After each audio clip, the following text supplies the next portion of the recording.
Salve, salve, senhoras e senhores! Bem-vindos ao 25º episódio do Café com Retina. Muito obrigado por poder entrar na casa de vocês, no rádio, no celular. E hoje eu tenho um casal maravilhoso que eu sou fanzaço. Yuri e Andrea Teles são os heads da Fertilitar, né? Os CEOs dessa empresa fantástica. E hoje o bate-papo vai ser sobre fertilidade e reprodução humana. Então eu tô trazendo para vocês dois feras da ginecologia e obstetrícia, cujo foco é reprodução humana. Meus amigos, bem-vindos.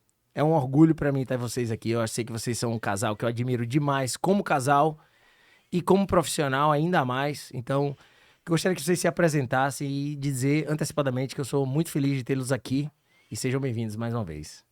Pronto, em primeiro lugar eu quero agradecer o convite desse grande amigo, a recíproca é verdadeira, te admiro demais, admiro o casal que vocês são, você e a Andressa, então foi muito bom pra gente estar aqui, né, amorzão? Isso. Então deixa eu me apresentar um pouquinho, eu sou uma baiana que conheceu o paulista em Ribeirão Preto, na USP de Ribeirão, então me formei na Federal da Bahia e fui pra Ribeirão Preto. Diz meu marido para arrumar marido, mas não foi para arrumar marido, foi para fazer minha formação e depois que a gente terminou a formação em reprodução humana, a gente decidiu vir aqui para Aracaju. Isso. E que coincidência, né? Ela foi pra lá e para estudar reprodução humana e foi na prática encontrar um italiano paulista. E aí sim, encontrou e trouxe, sequestrou. Eu também agradeço muito o convite, é um prazer estar aqui com você, que é um amigo do peito, do coração, e tá junto aí para discutir e falar sobre coisas tão bacanas como você tem trazido aqui no Café com Retina.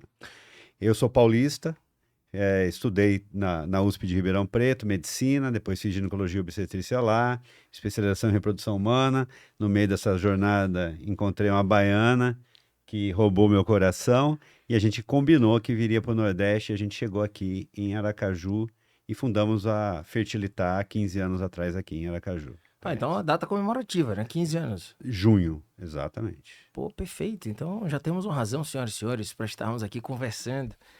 E, bom, então, uma baiana e um paulista italiano, uma combinação bombástica, né? Deve ser bem movimentada essa casa, né? Farinha com pasta. Mas Aracaju surgiu assim do nada ou você já tinha um canal aqui pra chamar vocês pra Aracaju? Então, eu tenho uma irmã que mora aqui em Aracaju, que é juíza, e aí por conta dela a gente decidiu vir para Aracaju porque já tinha uma pessoa conhecida aqui. E Salvador, eu não queria morar lá por ser uma cidade grande, então eu queria voltar para o Nordeste, para uma cidade menor.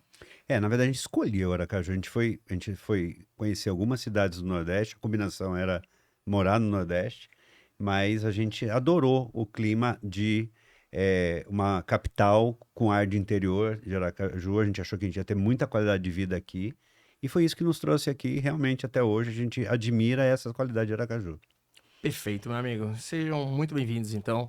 E vamos ao que vocês dominam, né? Hoje, se vocês curtem todo esse papo de fertilidade, de reprodução humana, se alguém tem aí algum tipo de dificuldade ou conhece alguém que tem, esse vai ser um podcast que vai falar sobre várias dúvidas pertinentes ao processo reprodutivo em laboratório, né, e por indução, e muito, muito também sobre o que vem acontecendo com a fertilidade da nossa população aí nos últimos anos e o que a gente precisa se preocupar. Portanto, já curte aí, já compartilha com quem precisa e já nos segue aí no canal.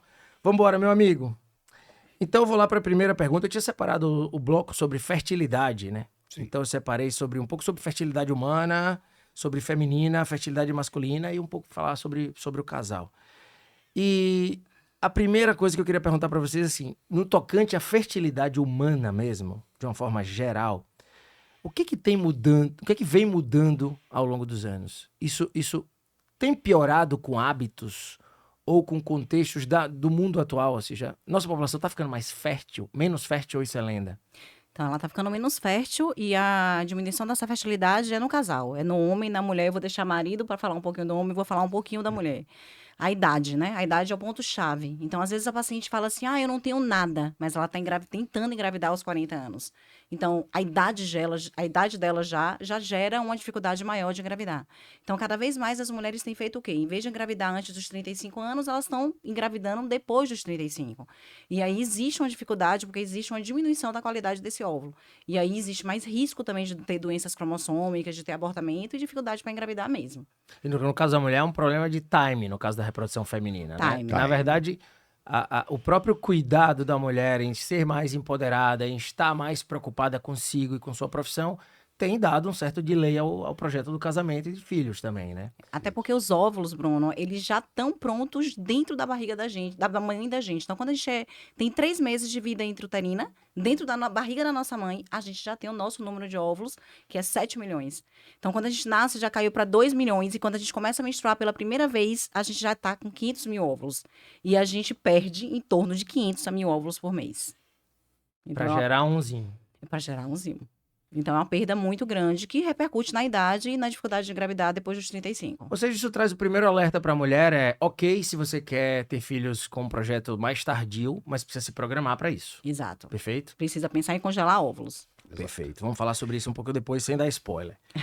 Na questão dos homens, Isso. é impressionante o quanto a fertilidade masculina está caindo. Então, sempre foi, a gente vê muito arraigado culturalmente, aqui no Nordeste, mas no Brasil como um todo, mas aqui no Nordeste isso grita muito, o homem não quer nem fazer um espermograma, enquanto a mulher está fazendo N exames, até um pouco invasivos para investigar a infertilidade, o homem nem um espermograma quer fazer, mas precisa fazer. Na questão do homem não é time, a questão do homem é realmente uma piora impressionante da qualidade de vida.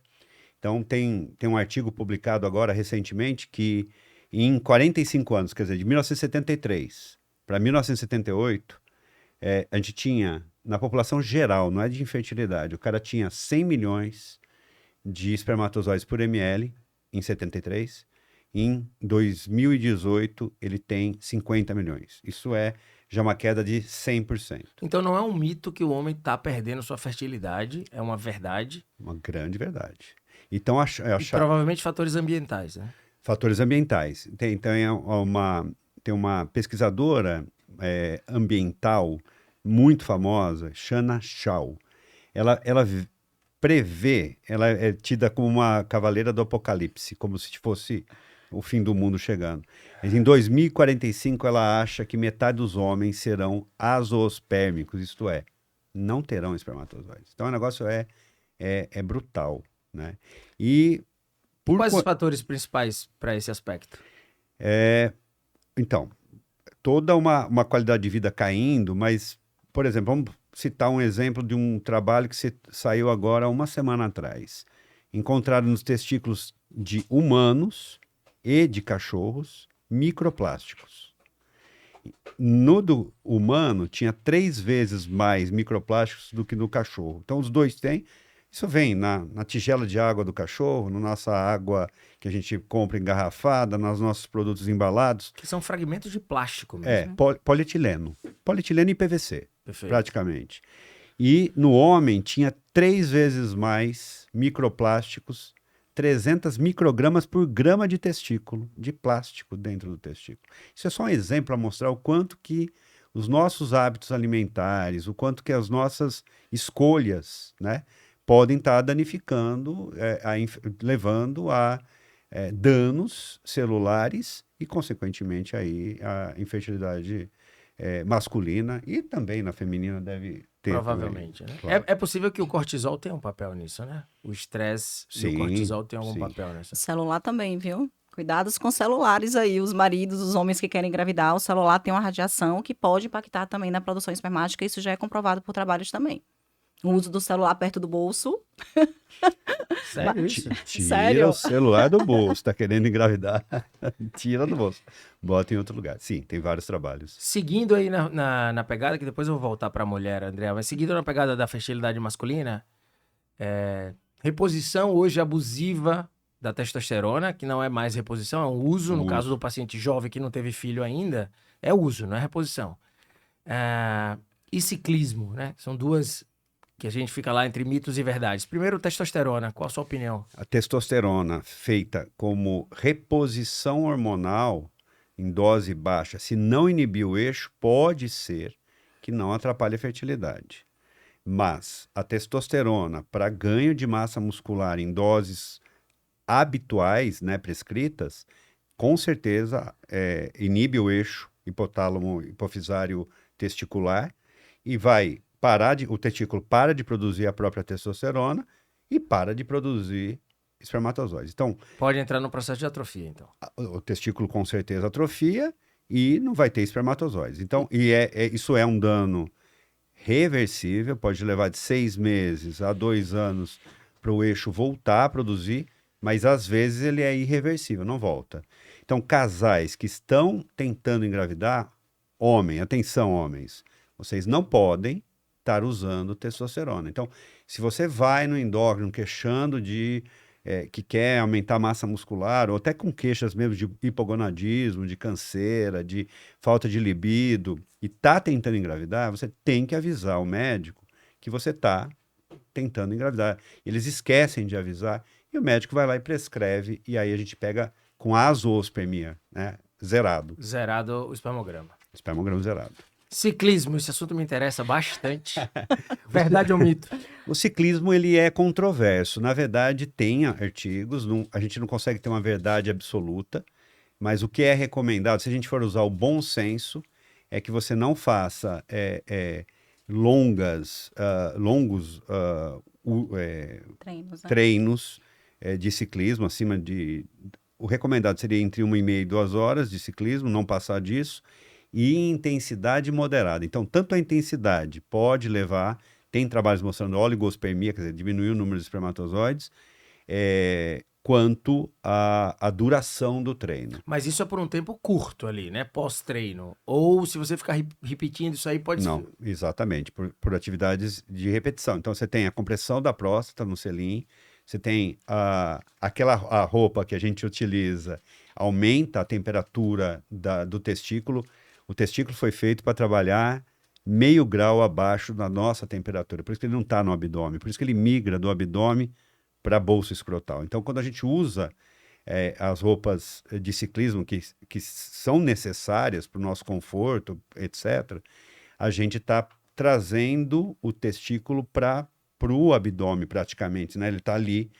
Então, isso aumenta a temperatura e a compressão da próstata. Aí seriam esses dois fatores os maiores de poder gerar. Mas não vale a dica, né, de quem está tentando engravidar, diminuir tempo em cima do selim e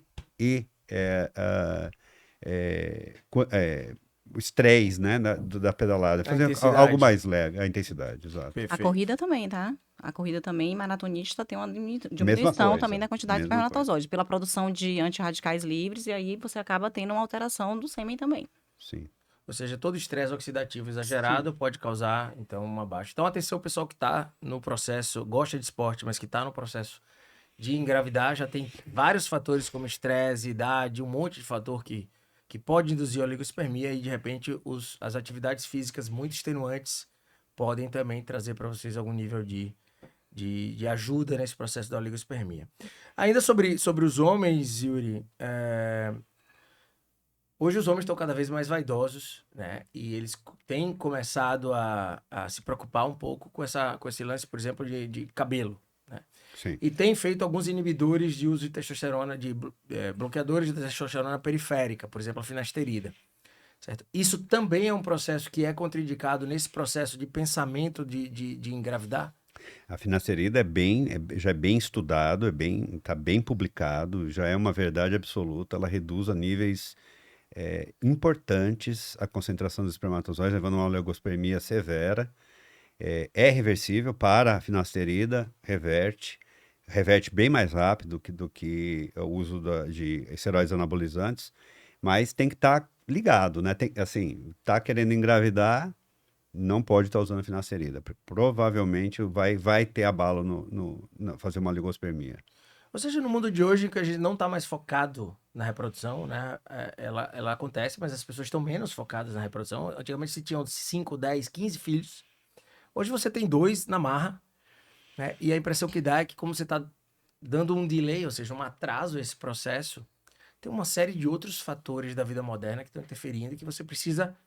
Não é que você mude o seu projeto, mas você precisa programar melhor o seu projeto de ter filhos, talvez até antes do casamento, né? Sim. E aí eu lhe faço a seguinte pergunta. Na mulher, qual é o papel hoje da endometriose? ainda é o principal fator ou a idade ainda é pior? Bruno, eu ainda acho que a idade é pior, porque as mulheres estão postergando cada vez mais o futuro reprodutivo delas. No caso da endometriose, a endometriose é uma doença, né, que atinge em torno de 15 a 20% da população, e em torno de 50% das mulheres que têm endometriose vão ter infertilidade. Então, nem todas as pacientes que têm endometriose, elas serão inférteis, Sim. mesmo tendo endometriose avançada. Então, e é bom a gente salientar que o diagnóstico da infertilidade não é um diagnóstico por exame. A gente dá o diagnóstico da infertilidade pela história clínica do casal. Então, se aquela paciente, aquela mulher, tem menos de 35 anos e ela já tentou um ano, gente, tendo relações sexuais frequentes, né? Porque você tem que ter pelo menos 2 relações por semana para a gente caracterizar que esse casal é infértil. Se a mulher tiver mais de 35 anos, a gente já reduz esse prazo para 6 meses. Então, não adianta o casal chegar para a gente, como eu já peguei no consultório, que eu estava comentando, falando, eu perguntando quantas vezes você tem relação sexual, e ele me dizer, eu já ouvi uma vez um casal que ficou um ano sem ter relação sexual e queria engravidar. Eu falei, gente, Acredita na cegonha, provavelmente. Vai ser o Espírito você Santo. tem que lembrar que para engravidar precisa namorar. Só. Só um lembrete aí. Você tá esquecendo da parte boa, jovem. Da parte a boa. parte Então, boa. e às vezes, assim, a gente não encontra a causa da infertilidade, né? Então, a gente tem 25% dos casais que você tem uma coisa que a gente chama de isca, que não é isca de peixe, é infertilidade sem causa aparente, a sigla, onde a gente ainda não tem a causa, o motivo pelo qual esse casal não engravida. Na realidade, tem uma causa, mas a gente, dentro da medicina reprodutiva, através dos exames que a gente tem hoje, a gente não consegue diagnosticar. Mas, às vezes, quando vai já para fazer o tratamento de fertilização, a gente consegue avaliar o óvulo, o embrião formado, e aí, com isso, a gente consegue até perceber o motivo pelo qual esse casal não está engravidando em casa. Perfeito. Então vamos lá na prática, né? Beleza, eu estou casal, ali na faixa dos seus 30 a 35 anos de idade, e aí eu tô tentando engravidar, decidi que eu vou engravidar. Quais são as minhas, que diretrizes eu devo seguir, né, para tentar naturalmente, e depois qual é o momento em que eu tenho que pensar, poxa, não tá mais funcionando, eu preciso procurar ajuda. Então, na realidade, a mulher precisa conhecer o corpo dela, né? Existe um período chamado janela da fertilidade, que são mais ou menos 5, 6 dias, que numa paciente que tem um ciclo regular de 28 dias, ele vai desde o nono dia da menstruação até o 14º, sendo o período mais fértil da mulher 2 dias antes do dia da ovulação, que às vezes elas confundem isso. Então, é importante o conhecimento do corpo, saber que se ela tem menos de 35 anos, ela vai ter que ter essa janela da fertilidade, que é o ideal ter relação dia sim, dia não, para aumentar a taxa de fecundabilidade, que é a taxa de gravidez mensal. E aí ela tem que ter relação nesse período, né? Porque senão ela acaba perdendo essa janela naquele mês. Então, se ela tentar um ano e ela não engravidou, pegando essa janela, conhecendo o corpo dela, atenção ao muco cervical, que a paciente que conhece o corpo, libera aquele muco, que é um indício que está ovulando, e ela não conseguiu engravidar, ela tem que procurar ajuda já com um ano. Deu um ano, ela já tem que procurar. E na paciente que tem 35 anos, acima de 35 anos, já com 6 meses. E na que tem mais de 42 anos, nos Estados Unidos, a gente nem dá prazo de tentante. A gente já faz a investigação para daí dar tempo ao casal, tipo 3 meses de tentar natural e se não engravidar, já partir para um tratamento mais efetivo. Sim. Perfeito. E então, o que que acontece? Quais são as fases dessas tentativas que a gente tem que fazer junto? Primeiro, eu queria fazer a seguinte pergunta: é possível a ginecologista orientar a mulher, por exemplo, sobre o reconhecimento desse período do ciclo dela, da ovulação? Sim, claro. Então, é isso. Primeiro, a paciente tem que estar atenta ao seu próprio corpo, tem que se conhecer. Nem todas as pacientes vão ter os sintomas, sinais e sintomas da ovulação. Não vão ter, algumas não vão ter um muco exuberante, não vão sentir a dor do meio, que é a dor cólica da ovulação. Mas se você tem, por exemplo, ciclos regulares, provavelmente você está ovulando. Então, você tem a continha que o doutor André explicou, no ciclo de 28 você tira 14, 14º dia é o dia da ovulação, você sempre vai subtrair 14 do tamanho do seu ciclo. Se é 30, você subtrai 14, o 16º é o dia da sua ovulação. 2 dias antes é o... 2 dias antes é o melhor dia, é o dia do muco. O dia do muco é 2 dias antes. Tá na hora de catar o marido, viu? Porque é comum algumas interpretações equivocadas. Então, elas acham que o dia da ovulação é o dia mais fértil. Primeira coisa. Segundo, é ensinado no consultório médico que após a ovulação, ainda você tem uma boa chance de engravidar. Então, normalmente, o que se ensina é, você descobre o dia da sua ovulação, você vai ter relações 2 dias antes da ovulação, 2 dias depois. E não é o ideal. Você descobre o dia da sua ovulação, você subtrai 5 dias, Essa é a janela da fertilidade, até a ovulação. Depois disso, é muito improvável que você vá conseguir engravidar. Então, ela tem que estar atenta ao seu corpo, tentar perceber o muco, aquele muco mais deslizante, mais filante, que se estica. Então, começa a perceber. Muitas mulheres têm a cólica no meio e está atenta ao tempo, né? Infelizmente, os médicos menosprezam a infertilidade, muitas vezes. Então, a paciente às vezes está contando para o seu ginecologista que ela está tentando engravidar, já passou de 1 ano, às vezes 1 ano e meio, e ela não está ligada ainda que é 1 ano o prazo, porque essa informação a gente fica exaustivamente repetindo, mas não chega em todos. E aí o médico simplesmente mal ouve isso, pede simplesmente as mesmas coisas que pede para qualquer paciente, um ultrassom transvaginal, um ultrassom de mama e um exame de citologia e colposcopia. Pega esses exames e diz a ela, tá tudo bem. Nisso o óvulozinho lá envelhecendo. Isso, vai envelhecendo. E aí, tá tudo bem. Você não está engravidando porque você está ansiosa. Isso é muito comum. Então a gente tem que parar com isso. A ansiedade não vai levar à infertilidade, a não ser que seja patológica. A ansiedade patológica, que você medica, pode mexer no eixo, essa paciente passar a ter ciclos irregulares e passar a não ovular. Mas a ansiedade de querer ter um filho, simplesmente, né, que ainda não é patológica, não está levando à infertilidade. Então a gente tem que realmente fazer mais encontros como esse para conscientizar e a paciente está empoderada do conhecimento. Empoderada do conhecimento, ela toma os seus rumos, né? Então, imagine, Bruno, 3 anos de tentativa. Essa mulher já tentou 36 vezes. É como se eu pegasse uma agulha e tentasse passar a linha nessa agulha 36 vezes. Se eu fizer isso, eu não vou passar 36 vezes, eu vou pedir ajuda dele.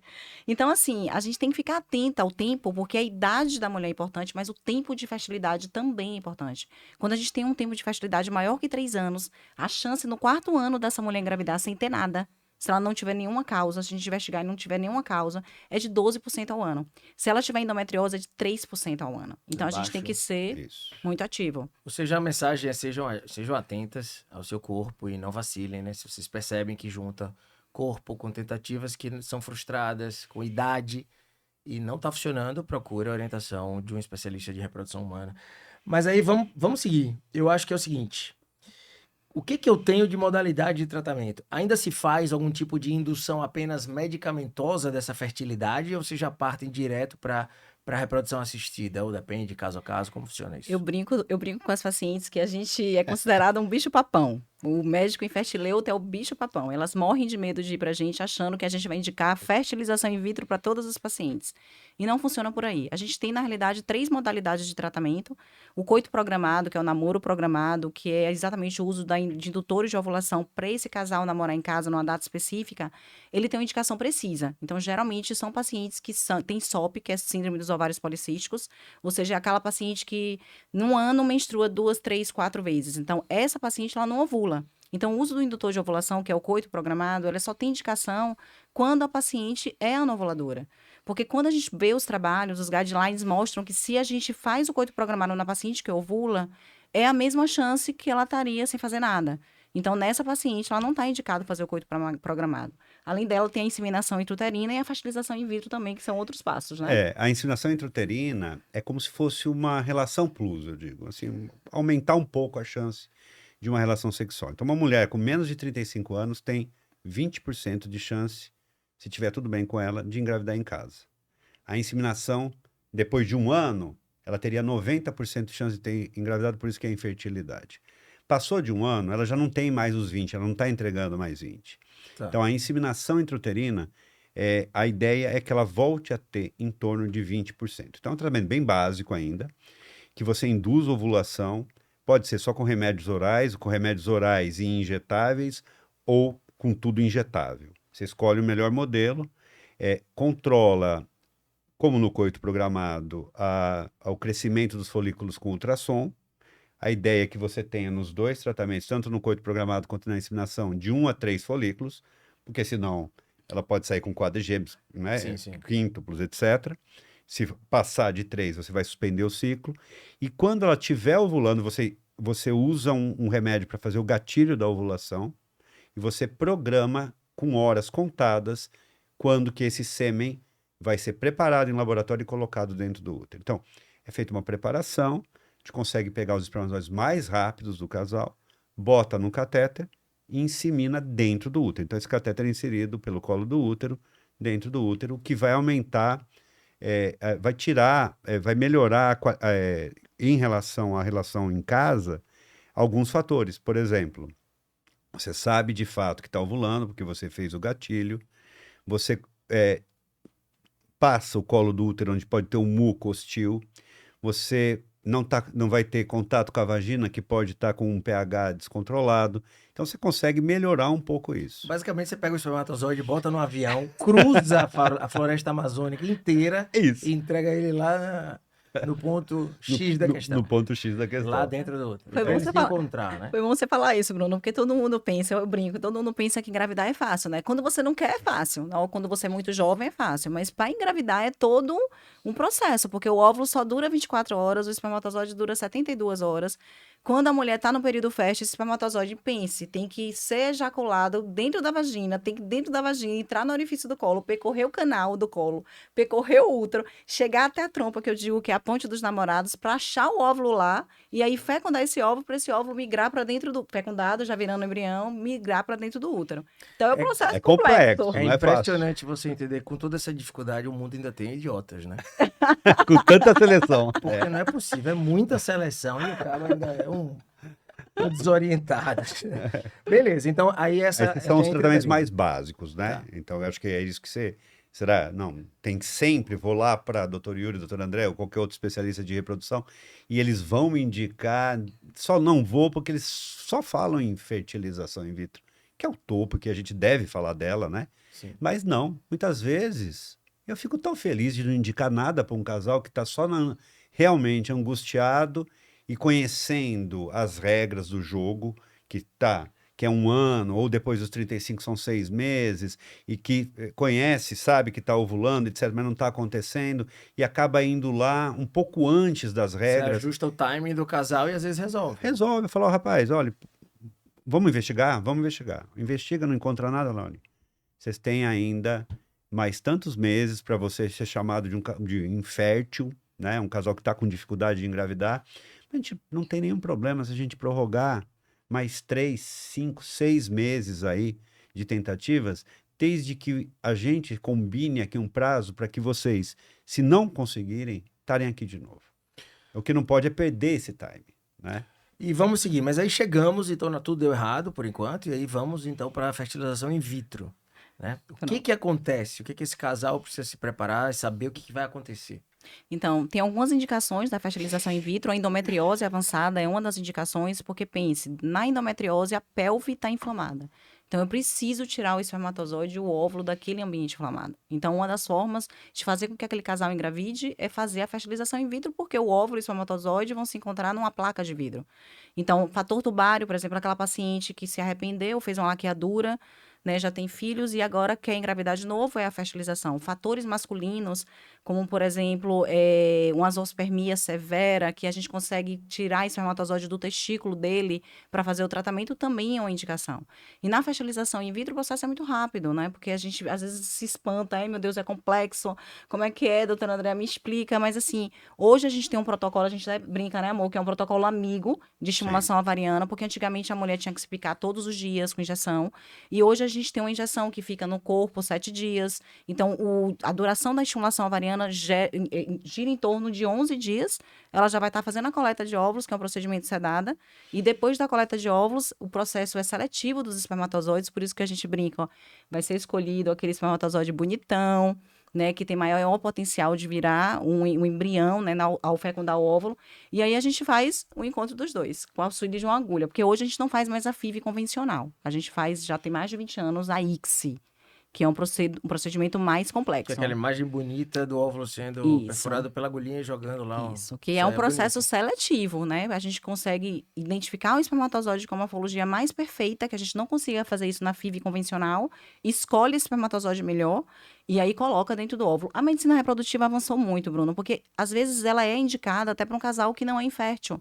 Por exemplo, eu atendi colegas nossos, médicos, que ela tinha uma distrofia miotônica cardiovascular e ela não tinha indicação de tentar ter neném em casa porque ela tem uma doença gênica, uma doença no gene. Então, ela precisava investigar aquele embrião que não tinha essa doença. Então, a fertilização in vitro também serve para isso. Para a gente poder, quando tem a presença de uma doença como a fibrose cística, né, como a anemia falciforme, a gente consegue selecionar um embrião que não tem essa patologia. E todo esse processo é indolor, né? Todo esse processo é Indolor. indolor. É bem tranquilo. Na verdade, a indução da ovulação, apesar de ser necessário para a fertilização, muito mais remédio do que numa inseminação, mas é muito bem tolerado desde que não faça um hiperestímulo ovariano, quer dizer, saia um pouco mais do controle, né? A gente quer objetiva entre 10, 15 óvulos para cada paciente, às vezes elas acabam produzindo mais e daí tem um pouquinho de dor. Mas normalmente é bem simples. Para tirar, como a doutora Andrea disse, para tirar os óvulos, basta uma sedação anestésica, um procedimento simples, com agulhinha por via vaginal e um ultrassom. Você passou a parede vaginal, você já está no ovário, você aspira cada folículo daquilo ali. Então, assim, 15 minutos de procedimento, come alguma coisa ali no pós-operatório, vai embora para casa. E aí entra a embriologia no jogo. Embriologia. Selecionando. Seleciona o espermatozoide, faz a clássica ICSI. Então, assim, a fertilização é de 1978. Tem muito tempo já. E é um tratamento científico consolidado. E aí veio a ICSI em 1992, que é aquela injeção, que é o topo da técnica que até hoje permanece. Nada mudou até lá, porque é uma técnica que tem alto índice de fertilização, de clivagem dos embriões, de formação de blastocisto. Então, hoje a gente trabalha com embriões de 5º dia de vida, que são os blastocistos. Então, desde que a gente começou, desde que a FIV começou, houve muito avanço na medicina reprodutiva e hoje a gente tem essas maravilhas, quer dizer, o paciente está mais velho, 42 anos, não quer arriscar ter um filho com problemas cromossômicos, vai fazer análise do embrião, sabe? A gente faz um cariótipo do embrião antes de colocar o embrião e muitas vezes o embrião ele tinha vários problemas. Às vezes ele tem trissomia do 21, que é a síndrome de Down, ele tem uma outra aneuploidia, como uma monossomia de um outro cromossomo. O que iria acontecer provavelmente? Não iria engravidar. Sim. Né? Então isso veio dar respostas para a gente, porque que tantas vezes fazia fertilização e não engravidava. Então hoje a gente faz muito mais as biópsias, aí mulheres acima de 37 anos podem ter uma indicação e homens acima de 45 anos devem também, a gente deve, claro, individualizar os casos e indicar para casos de cromossomopatia.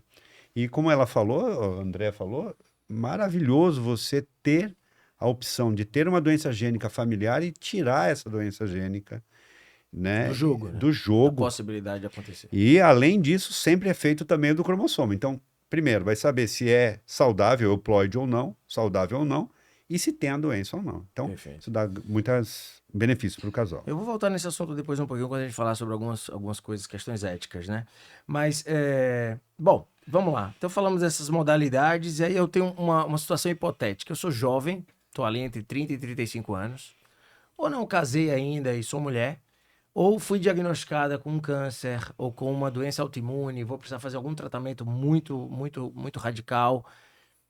Em que momento eu devo pensar, e é válido pensar, em congelar óvulos ou guardar sêmen? Como é que funciona isso? Então, hoje a gente aconselha todas as pacientes que completaram 30 anos e que não têm perspectiva de gravidez ainda de congelar aos 30 anos. Perfeito. É a idade perfeita. Trintou, congelou. Tem um hashtag. Trintou, Trintou, congelou. E isso realmente é a ideia. Isso é bem importante, né? Porque hoje é um número de pessoas que não está preocupada com o casamento, muito menos com a reprodução aos 30, né? Então, trintou, congelou. Então congelou. E outra coisa, Bruno, Isso vale para os homens também? os homens, eu ia chegar lá. Os homens, a gente tem uma constatação agora que o homem também tem idade para gestar. Então, a partir de 45 anos, é para ser pai. Já tá gestando junto. Gestar. Então, assim, eles... Gestação solidária. É gestação junto, porque a mulher engravida, mas o homem tem que engravidar junto também. Então, para um homem gestar, para um homem ser pai, o ideal é que ele seja pai antes dos 45 anos. A partir de 45 anos, ele aumenta muito mais o erro cromossômico também. Então, aumenta a possibilidade de você ter doenças cromossômicas, aumenta as chances de autismo, está relacionado à idade masculina, aumenta as chances de você ter prejuízos para a gestante, para a esposa gestante, com aumento de incidência de hipertensão, diabetes gestacional causada pela idade do homem. Então eu brinco até, eu fiz até um vídeo, eu brinquei, que finalmente o peso foi tirado dos nossos ombros, porque tudo era relacionado a gente, e hoje a gente sabe que o homem tem um papel muito importante em ter esses efeitos aí na gravidez e no feto. Então, alô, homens, se liguem que agora vocês têm papel nisso aí, né? Então, não é só vou me esquivar que o problema é dela, não, porque muitas vezes é no garanhão também. Então, se ligue que você pode estar meio choco. Tem que se preocupar antes para não gorar, né? Então, se liga nisso E aí. quanto ao congelamento de óvulos, são duas situações. Tem o ideal. O que seria o ideal? Essa mulher chegar antes dos 35 anos. E tem o real. Ela não chega nessa idade, raramente. Está começando a chegar mais agora. Tô mais esclarecida a população. E também os médicos encaminhando. E ela acaba chegando, muitas vezes, com 38, ou então ela foi dormir, não queria ter filhos, ela estava com 39 anos, 11 meses e 29 dias, e ela dormiu, acordou com 40. Ela tem que passar no médico especialista naquele dia para congelar seus ovos. Então, nunca a gente vai ter... É difícil a gente ter o ideal, a gente tem o real. A gente não tem limite de idade para congelar os ovos. É lógico que quanto mais idade, menos qualidade do óvulo, então menos chance o paciente vai ter. Menos óvulo ela vai ter para congelar, né? A gente diz idealmente que tem que ter entre 15 e 20 ovos guardados. Uma paciente de 40 anos, dificilmente numa única coleta vai ter tudo isso, mas ela pode fazer várias coletas, também não tem nenhum problema, porque o procedimento é simples. E mesmo casais que já estão casados, mas não têm planos naquele momento de ter filhos, podem já Sim. congelar os embriões, né? Prontos, né? Pode. E outra coisa, o congelamento, ele serve, o tratamento reprodutivo serve também para você fazer um planejamento familiar. Então, vamos supor, eu tenho uma paciente que ela tem 35 anos e estão casados e decidiram ter o primeiro filho agora. Tá, beleza, mas quando for ter o segundo, ela vai estar praticamente com 38 ou 39 anos. Planejamento Então, familiar. vai ser difícil para ela engravidar. Então, ela pode muito bem fazer o congelamento de embriões ou o congelamento de óvulos, pensando no número de filhos que ela quer ter. Então, se ela quer ter 3 filhos, ela tem que congelar óvulo. E outra coisa, né? Às vezes, eu fico brincando do congelamento de óvulo, às vezes o homem ideal demora para chegar. Então, a gente não pode ficar esperando um homem ideal que vai ser o pai dos nossos bebês. Até porque a gente pode chegar ao ponto de não ter esse homem ideal e fazer uma produção independente. Sim. Ou seja, o especialista em reprodução humana virou um planner familiar também, né? Sim. Com essa história de você casar mais tarde, ou ter filho mais tarde, Sim. vocês viraram um planner. Sim. Mas a gente fala isso no consultório, fala assim, olha, o melhor tratamento para vocês, estão 3 anos engravidar, tem 3 anos tentando engravidar, você está com 36 anos, é a fertilização. E tem outra, né? A gente quando vai explicar, você vai estar preservando tua fertilidade com os embriões extras. Sim. Então, assim, você vai colocar 1 ou 2 embriões e formou 6. Você tem 4 para o futuro. Você já pensou quanto vocês, quando casaram, qual era a expectativa de filhos que vocês tinham? Muitos nem conversaram sobre isso. Sim. E aí eles falam, não, doutor, a gente quer ter um filho agora. Eu falei, beleza. Mas depois de ter um filho, você vai provavelmente, é bem provável, a gente nota isso lá no consultório, querer ter mais filhos. Então você já está fazendo a sua poupança antecipada, né? Guardando aquilo lá para deixar portas abertas para o futuro, né? E na preservação da fertilidade, que você falou de pacientes oncológicos, isso é um ponto muito importante. Pacientes oncológicas com endometriose. Com um ovário só. Um ovário só. Na endometriose, por exemplo, quando você tem um endometrioma, quer dizer, um cisto de endometriose no ovário, se você operar esse endometrioma, você vai diminuir a reserva ovariana da paciente. Se você não operar esse endometrioma, o próprio endometrioma, aos poucos, vai diminuir a reserva dessa paciente. E nas pacientes oncológicas, antes da quimioterapia, antes da radioterapia, a gente está fazendo um trabalho legal sobre isso, estamos indo às clínicas de oncologia, já fizemos uma primeira palestra, vamos fazer isso em todas as clínicas, para alertar, né, os oncologistas, Médicos, alertar a enfermeiros, a equipe, equipe inteira, a né? equipe. Sempre tem uma enfermeira que pode ser o navigator, né, que pode ser a Sim. pessoa que vai O elo. o elo, né, entre o serviço de oncologia e o serviço de infertilidade. Nós somos serviços de clínicas de oncologia maravilhosos aqui em Aracaju e Sergipe, e temos uma clínica de referência em fertilidade. Às vezes a distância física entre as clínicas é de 500 metros e as pacientes acabam não chegando. Então, Mas não chegam, às vezes, por orientação, sabe, Bruno? Eu peguei uma paciente que me chocou, que de 14 anos, que ela teve um osteosarcoma, e ela entrou no meu consultório, achei tão bonitinho, ela entrou no meu consultório e falei, tia, eu vi no seu Instagram que a gente pode congelar óvulo, eu vim aqui porque eu quero congelar meus óvulos. Com que idade? 14, porque ela estava com osteosarcoma, só que ela tinha feito já um ciclo de quimioterapia. E aí, quando eu fui fazer a avaliação da reserva ovariana, hoje a gente tem um exame muito importante chamado hormônio antimileriano, e aí, quando a gente fez o hormônio antimileriano, era muito baixo, então ela não pôde mais congelar. Então, eu acho assim, a paciente, ela tem que ter o direito da escolha. Ela tem que ser aconselhada. Pode ser que ela não queira congelar naquele momento, porque ela está com a cabeça cheia, ela está preocupada se ela vai viver ou não. Mas ela precisa saber. Mas ela precisa saber.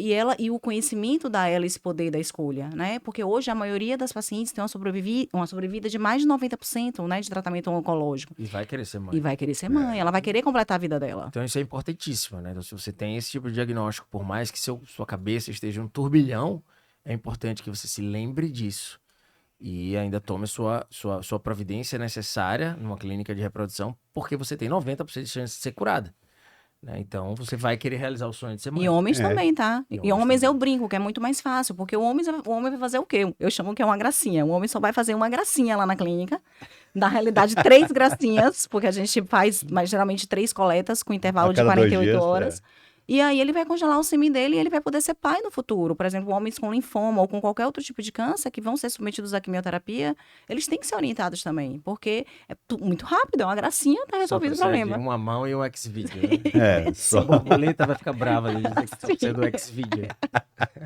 E a gente tem uma Bate-Caverna, viu, Bruno? Um lugar da coleta lá da gente é É escondidinho. isolado, é bem privativo. Seja Que... jovem, esse não vai ser um problema, né?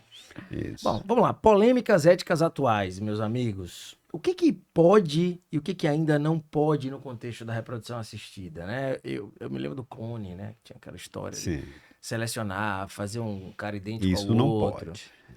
E essa escolha dos embriões, escolha do espermatozoide melhor, do óvulo melhor, de traços, do sexo do bebê. Como é que tá essa coisa? Pronto, a gente não tem como fazer ainda escolha, por exemplo, da cor do olho do bebê, e não seria permitido isso, né? Então, o que a gente sabe hoje é o sexo. Quando você faz a biópsia, que é o PGTA, que eu digo que é sopa de letrinhas, a gente consegue saber o sexo do embrião. Mas a gente não pode, entenda, a gente não pode fazer o tratamento para fazer a escolha de sexo. A gente faz o tratamento, a gente sabe o sexo, e aí, nesse momento, a gente pode escolher qual embrião vai ser transferido. Mas fazer um tratamento para escolha de sexo sem ter infertilidade é considerado, sim, antiético pelo conselho. Sim, sim. A escolher o melhor espermatozoide, escolher o melhor embrião, isso é tudo regularizado do ponto de vista de normas do Conselho Federal de Medicina. Inclusive, eu acho que seria antiético você não escolher o melhor. Exato. Então a escolha deve ser pelo melhor e não pelo sexo, por exemplo. Exato. Né? Tá, tem lá uma menina linda, um embrião, né, que a gente chama lindo, né? Menina, Perfeito. 4AA, que é a nota máxima, 5AA, sei lá. E aí você tem um menino, eles querem menino, e ele é um 2CC. Só para ter uma ideia da diferença de um para o outro. É como se fosse nota 10 e nota 6 de colégio, para ficar mais fácil de E entender. eles querem o menino. Então, não, deve ser feito pela classificação morfológica. Essa é a regra, né? Exato. E assim, é importante essa tua pergunta, porque é vital que o paciente, na hora de escolher um serviço e o médico que vai conduzir seu serviço, esteja de olhos atentos na ética, como na medicina como um todo. Mas na reprodução a gente já teve alguns casos de problemas, né? Em São Paulo, um médico, Roger Abdelmaci, é famoso no Brasil todo, era a maior clínica de fertilização na época, do Brasil, fazia 200 fertilizações por mês, só da elite, de artistas globais, etc. E lá a gente tinha várias comportamentos éticos errados, né? Então, a clínica foi fechada por vários problemas. Então, O cara foi preso, né? foi até. preso, tá preso até hoje. Eu acho que é domiciliar nesse momento, que ficou doente, tá bem mais velho. Teve Recente recentemente agora. também um outro médico, que ele não é brasileiro, entrou no Brasil pelos Mais Médicos, ele acabou fundando uma clínica de fertilização. Uma história bem estranha. E ele sumiu do Brasil porque teve uma denúncia de que estava explorando um convênio, Sul-América, falcatruando um convênio. O convênio se ligou, caíram em cima dele e sumiu os embriões E óvulo. e óvulos dessas pacientes que estavam lá, que tinham feito tratamento particular, não tinha nada a ver com o Sul-América. Então, o Sul-América foi só um elo para descobrir isso. Então, tem que estar atento, né? Quem é o médico que está fazendo seu tratamento? Quantos anos tem essa clínica que está aí? Então, porque as regras de vigilância sanitária e Conselho Federal de Medicina são muito rígidas e muito claras. Então, é muito regido isso daí. A vigilância é implacável, né? Então, assim, quem segue a clínica que você está indo fazer tem registro na vigilância sanitária, porque às vezes é linda a clínica e não tem, Sim. né? Então, é isso aí, a ética... E aquela polêmica antiga das outrora chamadas barriga de aluguel, né? Que hoje, na verdade, hoje com os relacionamentos homoafetivos, na verdade se chamou de barriga solidária, acho que é algo assim, Isso. né? A gente, aqui no Brasil, a gente não tem esse termo porque ele não pode ter custo, né? Não pode ter troca financeira, de moeda financeira. Então, o Conselho estipulou que para ser barriga solidária, tem que ser um membro da família até 4º grau, que já tenha tido um filho, que tem um filho vivo, para daí oferecer a barriga por amor. Então, o ato é um ato de amor. Por isso a gente hoje fala barriga solidária ou cessão temporária de útero. Mas ainda vai ter a celeuma jurídica caso a dona da barriga mude de ideia Não, não depois? tem nada. Hoje em dia é tudo bem consolidado. Eu fiz um caso que ela tá grávida agora.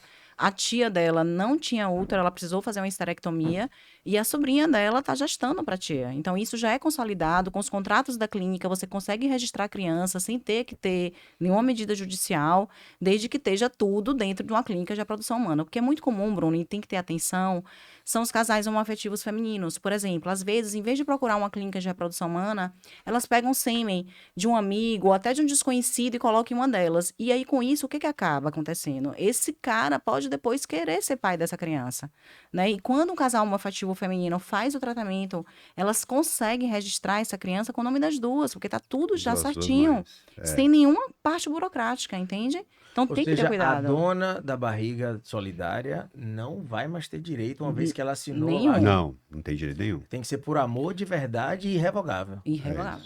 Perfeito. E Então, essa dica importante é que precisa ser formal, né? Se você faz informal, você tá à mercê. isso. E o informal, né? Você pegar o sêmen de um amigo, de alguém, e ele traz riscos para a saúde, porque você está pondo dentro de uma seringa, você está contaminando aquele sêmen e você está injetando na vagina, né? Claro que numa relação também pode ter contaminação, mas não é incomum, por exemplo, você ter infecções pélvicas graves de um procedimento desse. Então, além do problema depois que você vai ter para registro, etc., às vezes não testou sorologias, tudo que tem que ser feito também. Algumas testam até, elas contam pra gente. Você tem ainda o risco de você fazer uma infecção pélvica e com essa infecção você tem um bloqueio das duas trompas, por exemplo, e você ficar infértil, né? Você era uma mulher querendo engravidar por ser homoafetiva só e de repente você tem uma infertilidade, né? E hoje tem uma coisa legal, viu, Bruno? É que assim, o conselho liberou para hoje, por exemplo, não precisa recorrer ao banco de sêmen. Né? Ela pode, por exemplo, recorrer ao sêmen de um parente de uma delas. Então, por exemplo, eu sou uma casal homoafetivo, você é uma mulher, amor. Certo? E aí, eu tenho um irmão. Eu vou pegar o sêmen do meu irmão e vou colocar nele. Isso é possível Nela, hoje, né? nela. Entendeu? Então, a gente pode fazer o tratamento hoje com o sêmen de um parente, né? Sim. Desde que não tenha consanguinidade. Então, eu tenho já paciente, já tenho um casal homoafetivo, que quem doou o sêmen para outra parceira foi o irmão. E a esposa do irmão foi na clínica comigo, conversou comigo, tirou todas as dúvidas, super apoiou, certo? Então, foi um caso muito lindo, já é nascido uma menina. Então, hoje é Perfeito. possível. Bom, e eu sei que vocês têm uma estrutura gigante, a Fertilitar hoje é a maior clínica de reprodução humana aqui de Sergipe, uma das maiores do Nordeste. E a tecnologia é de ponta e é fundamental para o sucesso desses cases, né, de reprodução humana. A pergunta que eu tenho para vocês é o seguinte: como é que tá o acesso... Eu sei que vocês têm um projeto massa social, né? Que é o Facilitar, eu acho. Isso. Tem o Fast Fácil também. Oferta fácil. E como é que tá essa coisa do acesso, né? Porque eu imagino que nada dessa tecnologia seja coberta por planos de saúde, né? Ou já tem alguns casos que sim. Só em casos oncológicos. Então, hoje, na paciente que tem câncer, né, que precisa fazer a preservação da fertilidade, que vai usar o quimioterápico, que tem como efeito colateral danoso ao ovário e ao testículo, elas entram, elas fazem um tratamento, e porque a gente não tem tempo, né, Bruno? Então, daqui que ela recorra ao convênio que tem a liberação, a gente perde o time de fazer o tratamento delas, né? Porque, por exemplo, o paciente com câncer de mama, a gente tem 11 dias para tirar esses óvulos e ela começar o tratamento quimioterápico. Então, às vezes, não dá tempo desse convênio liberar. Mas hoje no Brasil já está certo isso, que ele é obrigado, o plano de saúde vai ressarcir essa paciente depois do tratamento por reembolso. É uma decisão unânime do STJ do ano passado, do segundo semestre do ano passado. Isso daí. Perfeito. Mas nas pacientes, em geral, o tratamento é particular. E precisa de muita tecnologia. É isso que as pacientes precisam entender. Então, tem muita tecnologia, tem médicos com uma formação bastante primorosa para chegar nesse ponto. Você tem que ter uma equipe de embriologia topados. Um laboratório extremo, né? O laboratório, você tem que ter tudo, são incubadoras trigais, são fluxos de ar para não ter partícula, você tem todas as salas têm fluxo, então é muito investimento, então não tem como um tratamento desse ser barato, esse é o primeiro ponto. Mas vem caindo, Yuri, ele... Vem caindo, eu chamei a atenção, né, na última vez que eu falei sobre isso, que há 15 anos atrás, quando a gente abriu a clínica, o tratamento se custava X a 15, hoje, no máximo, em 15 anos, ele custa 2X. Então, Sim. se a gente for considerar a inflação de 15 anos, Ficou mais acessível. IPCA que fosse, ficou. Então, o tratamento... As drogas também vão barateando um pouco com o participamento de concorrências e tal. Isso. O laboratório sempre vai aumentar, porque cada vez vem mais tecnologia, mas de repente o acesso... Mas desde a fundação da clínica, a gente é preocupado com custo, sabe? Então, a gente sempre teve vários programas. No passado, tinha um programa chamado Acesso, que depois foi descaracterizado. Agora, tem o Facilitar. O Facilitar é um programa que a gente lança ocasionalmente. Talvez tenha esse ano, não sei. Será que Não vai dê ter? spoiler. Será não que dê vai ter, spoiler. doutora Andréa? Então, Fiquem ligados. O né? Facilitar, ele é independente de renda. Então, tanto faz você ser um empresário sergipano de sucesso ou ser qualquer outro funcionário de alguma empresa, você vai ter o mesmo preço lá de tratamento, só vai mudar a prescrição da medicação, né? Esse é o Facilitar, que é ocasional, aconteceu 2 vezes só até hoje, mas tem um programa fixo, que é o Fertifácil, de 1 a 5, e o Fertifácil, de 6 a 10. Salários Esse número mínimos. aí. Ah, tá. Salários mínimos. a gente brinca, viu? Porque as seguidoras Esse número perguntam, pode com 2? Eu, pode com 1, pode com 2, salários pode com 3, 3, 4 4, e 5. 5. E agora saiu com 6 a 10, se eu for falar pode 10 vezes, aqui tipo, a E- entrevista não acaba. E tem outra coisa interessante também, Isso Bruno. me lembra minhas pacientes. Eu digo, Dona Maria, a senhora aí pertence? Elas fazem, quem? Eu? Só tem eu e a senhora aqui. Então, e tem outra coisa que a paciente pode fazer e que é permitido pelo conselho, é você ser doadora de óvulos. Então, quando você é doadora de óvulos, mas para isso você precisa ter uma idade que pelo conselho é determinada até 37 anos, mas cada clínica tem o seu ponto de corte. Então, por exemplo, lá na Facilitar, a gente utiliza como ponto de corte 35, a gente precisa ter uma reserva ovariana boa, mas aquela paciente que doar óvulos, ela vai ter um benefício de receber um desconto, porque a receptora, ou seja, aquela paciente que não tem óvulos e que vai receber o óvulos dessa doadora, que geralmente é anônimo, tá, gente? Isso aí é anônimo. Ela vai ajudar a outra paciente. Então, eu brinco, uma mão lava a outra, né? E as duas lavam o rosto, né? Perfeito. Para poder uma ajudar a outra. Então, isso pode ser também. Meus amigos, considerações finais, algum recado que vocês queiram deixar? Acho que vocês já deram diversos recados. Então, para todo mundo que ficou até aqui, acho que é importante toda essa orientação, né? Principalmente para as mulheres após os 30, os homens após os 40, ficarem ligados na sua fertilidade, no seu planejamento familiar, verdadeiramente, e ter um family planner aqui à sua disposição. É muito importante ter o conhecimento dessa necessidade. Tudo bem ter filho mais velho, mas é preciso se programar 5, 10 anos antes.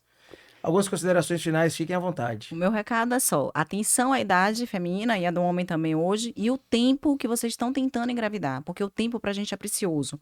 E a gente, eu brinco sempre, a gente não é bicho-papão, a gente tá ali pra orientar o casal, dar as melhores opções pra esse casal engravidar. Então a gente nunca vai ter a postura ditadora, ó, é isso, e só tem isso. Então tem que passar pela gente pra gente avaliar e ver o que pode ser feito e ver outras opções, se for o caso. Isso. O meu recado é trintou, congelou. Se você infelizmente, teve um diagnóstico de câncer, lembre-se que você vai querer tua vida completa após a cura do câncer, e 90% das pacientes do câncer diagnosticado precocemente vão estar vivas e vão querer ser plenas, vão querer ter vida sexual plena, vão querer estar com as mamas reconstruídas e podem querer ter filhos. Então não esqueçam dessas possibilidades. E só agradecer, Dr. Bruno, fantástico, um fantástico entrevistador. Eu me senti muito à vontade, foi tudo ótimo. Muito Obrigada, obrigado, Bruno. meus amores. Vocês são um casal nota 1000. E eu espero que vocês tenham gostado. Muito obrigado por nos ter aí dentro da casa de vocês, ou no carro, ou onde quer que seja. Não esquece de curtir, pelo amor de Deus. Manda e compartilha com todo mundo que acha que essa informação pode ser importante. E nos segue aqui no canal. Esse foi o 25º episódio e até a próxima.